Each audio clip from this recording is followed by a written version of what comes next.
ಗೌರಿಗೆ ಮಲ್ಗೆ ಹೂವು ಕೊಡ್ಸಿದ ವಿವೇಕ್. ಸೊ ಗೌರಿ ಕಲ್ಯಾಣ ಸೀರಿಯಲ್ ಅಲ್ಲಿ ಇವತ್ತಿನ ಎಪಿಸೋಡ್ ಅಲ್ಲಿ ಏನೇನೆಲ್ಲ ಆಯ್ತು, ಏನೇನೆಲ್ಲ ಅಪ್ಡೇಟ್ ಆಯ್ತು, ಏನೇನೆಲ್ಲ ಚೇಂಜಸ್ ಆಯ್ತು ಅಂತ ನಿಮ್ಗೆ ಕಂಪ್ಲೀಟ್ ಆಗಿ ಡೀಟೇಲ್ಸ್ ಬೇಕಂತಂದ್ರೆ ನನ್ನ ಚಾನಲ್ ಸಬ್ಸ್ಕ್ರೈಬ್ ಮಾಡ್ಕೊಳ್ಳಿ. ಹಾಗೆ ವಿಡಿಯೋನ ಫಸ್ಟ್ ಇಂದ ಕೊನೆವರೆಗೂ ನೋಡಿ. ಹಾಗೆ ವಿಡಿಯೋ ಯಾವ ತರ ಇತ್ತು ಅಂತ ಕೂಡ ಕಮೆಂಟ್ ಮಾಡಿ ತಿಳಿಸಿ. ಹಾಗೆ ವಿಡಿಯೋಗೆ ಒಂದು ಲೈಕ್ ಕೊಡೋದನ್ನ ದಯವಿಟ್ಟು ಮರೆಯಕ್ ಹೋಗ್ಬೇಡಿ. ಸೊ ವಿವೇಕ್ ಮತ್ತೆ ಗೌರಿ ಅವ್ರ ಮನೇಲಿ ಅವ್ರ ಅಮ್ಮನ ಸರಿತನ ಪರ್ಮಿಷನ್ ತಗೊಂಡು ಗೌರಿನ ವಿವೇಕ್ ಅವ್ರ ಅಮ್ಮ ಮನೆಗೆ ಕರ್ಕೊಂಡು ಹೋಗ್ತಾ ಇರ್ಬೇಕಾದ್ರೆ ಆನ್ ದ ವೇ ಮಲ್ಗೆ ಹೂ ಮಾರೋರು ಸಿಗ್ತಾರೆ. ಸೊ ಅವಾಗ ವಿವೇಕ್ ಇದ್ಬಿಟ್ಟು ಗೌರಿಗೆ ಮಲ್ಗೆ ಹೂವನ್ನ ಕೊಡಿಸ್ತಾನೆ. ಸೊ ತುಂಬಾ ಹೂವನ್ನ ಕೊಡಿಸ್ಬಿಡ್ತಾನೆ. ಸೊ ಅದಾದ್ಮೇಲೆ ಗೌರಿ ಇದ್ಬಿಟ್ಟು ಒಂದಷ್ಟು ಹೂವನ್ನ ಹೂವು ಕೈಯಲ್ಲಿ ಇಟ್ಕೊಂಡ್ಬಿಟ್ಟು ಕೇಳ್ತಾಳೆ, ಇದು ದೇವ್ರಿಗೆ ಹೂವು ಅಂತ. ಅದಕ್ಕೆ ವಿವೇಕ್ ಇದ್ಬಿಟ್ಟು ದೇವ್ರಿಗೆ ಏನಾದ್ರು ಮಾಡ್ಕೋ ಅಂತ ಹೇಳ್ಬಿಟ್ಟು ಹೇಳ್ತಾನೆ. ಸೊ ಅದಾದ್ಮೇಲೆ ಒಂದಷ್ಟು ಹೂವನ್ನ ತೆಗೆದ್ಬಿಟ್ಟು ದೇವ್ರಿಗೆ ಮುಡಿಸ್ತಾಳೆ. ಅಲ್ಲಿ ಕಾರಲ್ಲಿ ಇರುವಂತಹ ದೇವ್ರಿಗೆ ಮುಡಿಸ್ತಾಳೆ. ಅದಾದ್ಮೇಲೆ ಇನ್ನೊಂದಷ್ಟು ಹೂವು ಉಳ್ಕೊಳ್ಳುತ್ತೆ. ಅದನ್ನ ನೋಡ್ಬಿಟ್ಟು ಗೌರಿ ಹೇಳ್ತಾ ಇರ್ತಾಳೆ, ಈ ಕಾರೆಲ್ಲ ಡೆಕೋರೇಟ್ ಮಾಡಿದ್ರು ಉಳಿಯುವಷ್ಟು ಹೂವನ್ನ ನನಗೆ ಕೊಡಿಸ್ಬಿಟ್ಟಿದ್ದೀರಾ, ದೇವ್ರಿಗೆ ಅರ್ಧ ಮುಡ್ಸಿದ್ರು ಕೂಡ ನನ್ನ ಕೈಯಲ್ಲಿ ಇಷ್ಟು ಹೂವು ಇದೆ ಅಂತ ಹೇಳ್ಬಿಟ್ಟು ಹೇಳ್ತಾಳೆ.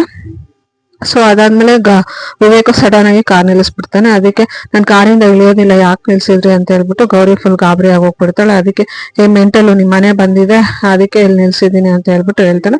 ಆಮೇಲೆ ಗೌರಿ ಆ ಕಡೆ ತಿರುಗಿ ನೋಡಿದಾಗ ಅವ್ರ ಮನೆ ಮುಂದೆನೆ ಬಂದಿರ್ತಾಳೆ. ಸೊ ಗೌರಿಗೆ ಮನೆ ನೋಡ್ಬಿಟ್ಟು ತುಂಬಾನೇ ಖುಷಿ ಆಗುತ್ತೆ. ಸೊ ಅದಾದ್ಮೇಲೆ ಗೌರಿ ಕಾರಿಂದ ವಿವೇಕ್ ಕಾರಿಂದ ಇಳಿ ಅಂತ ಹೇಳ್ತಾನೆ. ಸೊ ಅದಾದ್ಮೇಲೆ ಗೌರಿ ಕಾರಿಂದ ಇಳಿತಾಳೆ. ಇಳಿದಾದ್ಮೇಲೆ ಹೂವನ್ನ ಕೈಯಲ್ಲಿ ಹಿಡ್ಕೊಂಡು ಇಳಿತಾಳೆ. ಸೊ ಅದಾದ್ಮೇಲೆ ವಿವೇಕ್ ಕೇಳ್ತಾಳೆ, ನೀವು ಬರೋದಿಲ್ವಾ, ಬನ್ನಿ ಒಂದೆರಡು ನಿಮಿಷ ಆದ್ರೂ ಬಂದ್ಬಿಟ್ಟು ಹೋಗಿ ಅಂತ. ನಾನು ಫಸ್ಟ್ ಹೇಳಿರ್ಲಿಲ್ವಾ ನನಗೆ ಮೀಟಿಂಗ್ ಇದೆ, ನಾನು ನಿನಗೆ ಡ್ರಾಪ್ ಮಾಡ್ತೀನಿ ಅಂತ ಅಷ್ಟೇ ಹೇಳಿದ್ದು, ಅಲ್ಲಿ ಬಂದು ಕುತ್ಕೋತೀನಿ ಅಂತ ನಾನೇನು ಹೇಳಿರ್ಲಿಲ್ಲ ಅಂತ ಹೇಳ್ಬಿಟ್ಟು ಸಿಡ ಅನ್ಕೊಂಡು ಗೌರಿಗೆ ಹೇಳ್ತಾನೆ. ಆದ್ರೂ ಒಂದ್ ಸ್ವಲ್ಪ ಹಿಂಗ್ ಇಲ್ಲಿವರೆಗೂ ಬಂದ್ಬಿಟ್ಬಿಟ್ಟು ಮನೆ ಒಳಗಡೆ ಬರ್ದೇ ಹೋದ್ರೆ ಮನೆಯವರೆಲ್ಲ ಏನ್ ಅನ್ಕೊಳಲ್ಲ, ಒಂದ್ಸಲ ಬನ್ನಿ ಅಂತ ಹೇಳ್ಬಿಟ್ಟು ಕರೀತಾಳೆ. ಸೊ ಆದ್ರೂ ನನಗೆ ಮೀಟಿಂಗ್ ಇದೆ, ನಾನು ಅರ್ಜೆಂಟ್ ಆಗಿ ಹೋಗ್ಬೇಕು ಅಂತ ಹೇಳ್ಬಿಟ್ಟು ಹೋಗ್ತಾನೆ. ಸೊ ಅದಾದ್ಮೇಲೆ ಗೌರಿ ಅಲ್ಲೇ ನಿಂತ್ಕೊಂಡು ಬಾಯಿ ಮಾಡ್ತಿರ್ತಾಳೆ. ವಿವೇಕ್ ಮಿರರ್ ಅಲ್ಲಿ ನೋಡ್ತಾನೆ.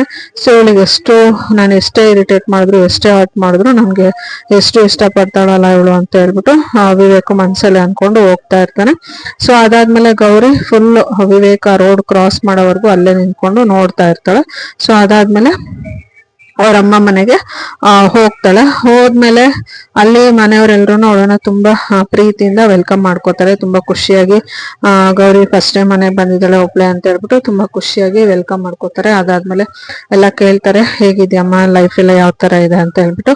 ಸೊ ಅದಕ್ಕೆ ಗೌರಿ ನಾನು ತುಂಬಾ ಚೆನ್ನಾಗಿದ್ದೀನಿ, ನನ್ನ ಬಗ್ಗೆ ನೀವೆಲ್ಲ ಏನ್ ಯೋಚನೆ ಮಾಡ್ಬೇಡಿ ಅಂತ ಹೇಳ್ಬಿಟ್ಟು ಎಲ್ಲಾನು ಎಕ್ಸ್ಪ್ಲೈನ್ ಮಾಡೋದಕ್ಕೆ ಸ್ಟಾರ್ಟ್ ಮಾಡ್ತಾಳೆ.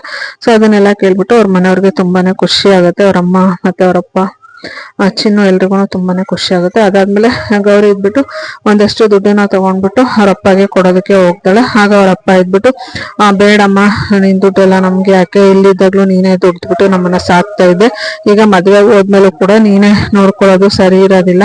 ಸೊ ಮದ್ವೆಗಿಂತ ಮುಂಚೆ ಬೇರೆ ಲೆಕ್ಕ, ಮದ್ವೆ ಆದ್ಮೇಲೆ ಇದೆಲ್ಲ ಸರಿ ಇರೋದಿಲ್ಲ. ನೀನು ಅಲ್ಲಿಂದ ದುಡ್ಡು ತಗೊಂಬಂದ್ಕೊಟ್ರೆ ನಿನ್ ಗಂಡನ ಮನೆಯವರೆಲ್ಲ ನಿನ್ಗುನು ಕೆಟ್ಟ ಹೆಸರು, ನಮ್ಗುನು ಕೆಟ್ಟ ಹೆಸರು, ಬೇಡಮ್ಮ, ಏನ್ ಕಷ್ಟ ಸುಖನ ಏನೋ ನಾವೇ ಮ್ಯಾನೇಜ್ ಮಾಡ್ಕೊಂಡು ಹೋಗ್ತೀವಿ ಅಂತಂದ್ಬಿಟ್ಟು ಅವ್ರಪ್ಪ ಹೇಳ್ತಾರೆ. ಸೊ ಅದಾದ್ಮೇಲೆ ಗೌರಿ ಇದ್ಬಿಟ್ಟು ಇವಾಗ ಮದ್ವೆ ಆದ್ಮೇಲೆ ನಾನು ಬೇರೆಯವಳಾಗ್ಬಿಟ್ನಾ, ಹೊರಗ್ಲವಳಾಗ್ಬಿಟ್ನಾ ಅಂತ ಹೇಳ್ಬಿಟ್ಟು ಗೌರಿ ಮನ್ಸಿಗೆ ಬೇಜಾರ್ ಮಾಡ್ಕೋತಾಳೆ. ಅದಾದ್ಮೇಲೆ ಹೇಳ್ತಾಳೆ, ಇದೇನೋ ನಾನು ಅತ್ತೆ ಮಾವ ಹತ್ರ ಇಸ್ಕೊಂಬಂದಿದ್ದಲ್ಲ, ನಾನು ಕಷ್ಟಪಟ್ಟು ಸಂಪಾದನೆ ಮಾಡಿರೋಂತಹ ದುಡ್ಡು, ಅದನ್ನ ಕೊಡೋದ್ರಲ್ಲಿ ತಪ್ಪೇನಿದೆ. ನಾನು ಡಿಸೈನ್ ಮಾಡ್ಕೊಡ್ತಾ ಇದ್ದೀನಿ, ಕಂಪನಿಯಲ್ಲಿ ಜ್ಯುವೆಲ್ರಿ ಡಿಸೈನ್ ಮಾಡ್ಕೊಡ್ತಾ ಇದ್ದೀನಿ, ಅದರಿಂದ ನಾನು ಸಂಪಾದನೆ ಮಾಡಿರೋಂತಹ ದುಡ್ಡನ್ನ ತವ್ರ ಮನೆಗೆ ಕೊಡೋದ್ರಲ್ಲಿ ಏನು ತಪ್ಪಿಲ್ಲ ಅಂತ ಹೇಳ್ಬಿಟ್ಟು ಹೇಳ್ತಾಳೆ. ಸೊ ಆದ್ರೂ ಅವ್ರಪ್ಪ ಅದನ್ನ ಇಸ್ಕೊಳ್ಳೋದಕ್ಕೆ ಇಷ್ಟಪಡೋದಿಲ್ಲ. ಆಮೇಲೆ ಕೈ ಕೊಡಿ ಅಂತ ಹೇಳ್ಬಿಟ್ಟು ಕೈ ಇಸ್ಕೊಳಕ್ ಹೋಗ್ತಾಳೆ. ಸೊ ಅವರಪ್ಪ ಕೈ ಹಿಂದೆಯಿಂದ ಇಟ್ಕೋತಾ ಇರ್ತಾರೆ. ಸೊ ಅದಾದ್ಮೇಲೆ ಕೈಯಲ್ಲಿ ಏನೋ ಬಚ್ಚಿಕೊಂಡಿದ್ದೀರಾ ಅಂತ ಹೇಳ್ಬಿಟ್ಟು ನೋಡ್ತಾಳೆ. ಸೊ ಆಗ ಅವ್ರ ಅಮ್ಮನ ಕಿವಿ ಒಲೆ ಅವ್ರ ಅಪ್ಪನ ಕೈಯಲ್ಲಿ ಇರುತ್ತೆ. ಆಮೇಲೆ ಅದು ನೋಡ್ಬಿಟ್ಟು ಗೌರಿ ತುಂಬಾ ಬೇಜಾರ್ ಮಾಡ್ಕೋತಾಳೆ. ನನ್ನ ತವ್ರ ಮನೆ ಪರಿಸ್ಥಿತಿ ಎಷ್ಟು ಈ ತರ ಬಂದ್ಬಿಟ್ಟಿದೆ, ಇದನ್ನೆಲ್ಲ ನಾನು ಸರಿ ಮಾಡ್ಬೇಕು. ನಾವು ಇಲ್ದೆ ಮದುವೆ ಮಾಡ್ಕೊಂಡು ಅಲ್ಲೋಗ್ಬಿಟ್ಟು ಇಲ್ಲಿ ಕಷ್ಟ ಸುಖ ಏನು ನೋಡ್ದೆ ನಮ್ ತವ್ರ ಮನೆ ಪರಿಸ್ಥಿತಿನ ಈ ತರ ತಗೊಂಬಂದ್ಬಿಟ್ಟಿದೀವಿ ಅಂತ ಹೇಳ್ಬಿಟ್ಟು ಗೌರಿ ಮನ್ಸಲ್ಲಿ ತುಂಬಾ ಬೇಜಾರ್ ಮಾಡ್ಕೋತಾಳೆ. ಸೊ ಅದಾದ್ಮೇಲೆ ಅವರಪ್ಪ, ಇಲ್ಲ ನಿಮ್ಮಮ್ಮ ಕಿವಿ ಓಲೆ ಏನೋ ಪ್ರಾಬ್ಲಮ್ ಆಗಿದೆ, ಸರಿ ಮಾಡಿಸ್ಕೊಂಡ್ ಬನ್ನಿ ಅಂತ ಕೊಟ್ಟಿದಾರೆ ಅಂತ ಹೇಳ್ಬಿಟ್ಟು ಗೌರಿಗೆ ಗೊತ್ತಾಗ್ಬಾರ್ದು ಅಂತ ಹೇಳ್ಬಿಟ್ಟು ಮುಚ್ಚಾಕಕ್ ಹೋಗ್ತಾರೆ.